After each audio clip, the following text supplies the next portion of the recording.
Welcome to Luca is a Billionaire, where the only thing I invest in is your answers. You begin by confirming your device supports creating app icon shortcuts and that permissions are enabled. This avoids surprises.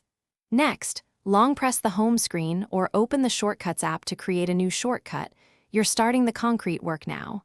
Select the target app and assign an icon image and label so you recognize it quickly. Once done, save and test the shortcut immediately to verify it launches the intended app. This step ensures the remainder of the process. Now you dive into customization because appearance and behavior matter. Choose a custom image or a system icon and crop it to 1:1 for consistent display. This keeps the grid tidy. Then set the action. Use a direct open, a URL scheme, or an automation with parameters so the shortcut behaves as you expect. Make sure to test different actions. Once satisfied, place the shortcut on the home screen and optionally add it to folders for quick access and organization.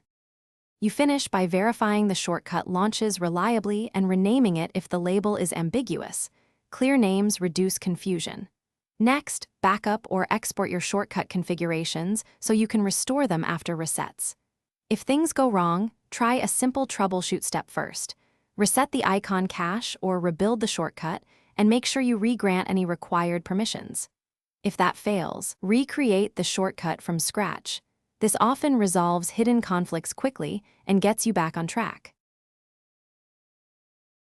Thanks for watching and please subscribe. It's the best investment you'll ever make.